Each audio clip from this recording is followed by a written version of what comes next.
Sophie Durocher. Un savoureux mélange artistique de culture et d'information. Mettez Normand Lester et Donald Trump dans la même phrase et je sens que vous avez envie de nous écouter. Bonjour. Bonjour Normand. Bonjour.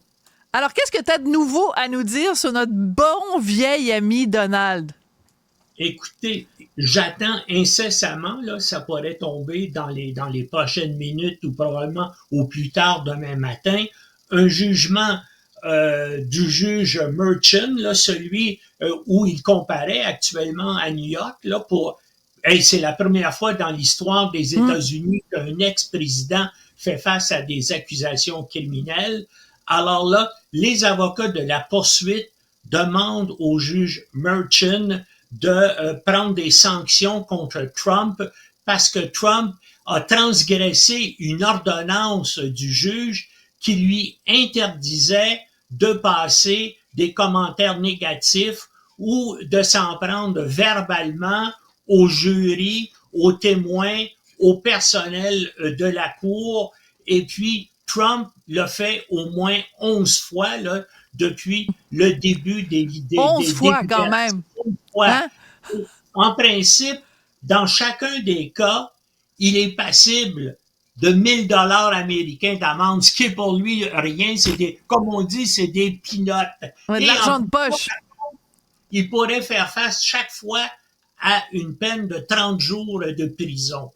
Mais personne ne s'attend à ce qu'un juge ose envoyer Donald Trump en prison. Parce que pensez-y, n'importe quel autre citoyen ordinaire des États-Unis ferait face à toutes les accusations, puis des accusations criminelles et certaines très graves dont il fait face actuellement, il serait en prison en attendant son procès.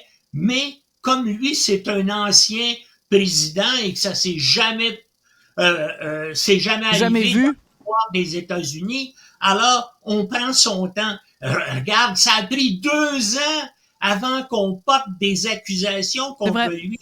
Puis il fait face, comme tu sais, à des dizaines d'accusations criminelles qui sont passibles à des peines de prison. Mais ça a pris 2 ans avant, parce que ça aurait pu se faire, notamment toutes les démarches qu'il a fait pour essayer criminellement, illégalement, de renverser le résultat des élections, des dernières élections présidentielles, là. Si la justice avait fonctionné rapidement aux États-Unis, en quelques mois, les poursuites auraient été déposées contre lui et on serait probablement, on aurait tout ça derrière nous. Peut-être que Trump serait en prison, mais peut-être aussi qu'il y aurait une guerre civile qui aurait commencé aux États-Unis. Parce que, il le dit lui-même, si jamais vous essayez de me condamner à la prison, je vais faire appel à mes partisans pour qu'ils viennent. C'est un chantage. C'est un chantage démocratique des pires, des pires, qui fait appel aux plus bas instincts de l'être humain. Autrement dit, si la loi s'applique, je vais avoir recours à la violence. Et évidemment, personne n'a envie qu'il y ait un soulèvement populaire, personne n'a envie que ce soit la guerre civile aux États-Unis. Donc, il tient les États-Unis et le système juridique américain par les partis privés. Oui, mais en plus de ça, et dès demain matin, là, la Cour suprême des États-Unis va entendre les avocats de Trump qui disent que on ne peut pas le poursuivre parce qu'il était président des États-Unis et que les présidents américains jouissent de l'immunité. Voyons donc. C'est absurde tout ça, mais la Cour suprême va devoir se présenter, et ça s'est jamais arrivé dans le passé. Donc, on va jouer, est-ce que, effectivement, parce que, comme je sais pas si tu te rappelles, il y a à peu près 1 mois, dans une cause où ils avaient déjà argumenté ça devant un tribunal inférieur, son avocat avait dit, oui, en tant que président, il peut décider de faire assassiner quelqu'un et il jouit de l'immunité.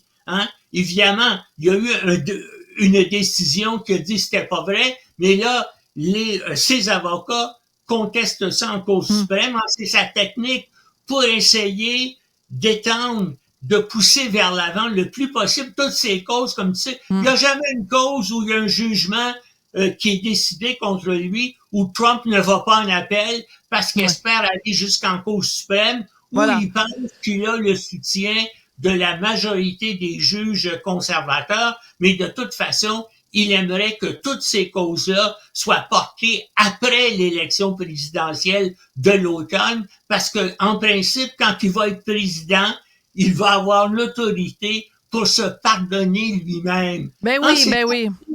C'est absurde. Mais Normand, il nous reste 1 minute. Je veux te dire, si on m'avait dit il y a 5 ans, donc en 2019, si tu avais été chroniqueur et qu'on était ensemble dans une émission de radio et que tu m'avais dit, dans 5 ans aux États-Unis, il y a ça qui va arriver. Il va y avoir ce qu'on a vu le 6 janvier.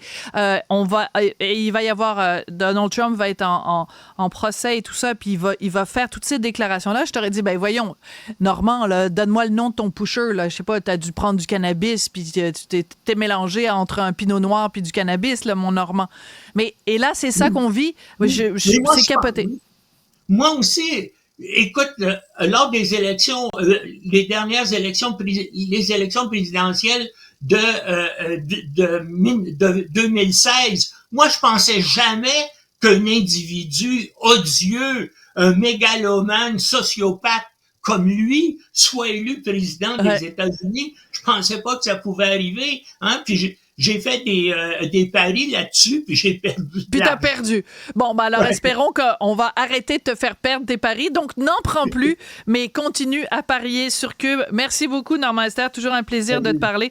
Je rappelle que tu es blogueur au Journal de Montréal. Journal de Québec, je voudrais remercier Marianne Bessette à la recherche, Maximile Sailleux qui est là en régie, toujours fidèle au poste, toujours en train de ricaner avec mes petites références au cinéma.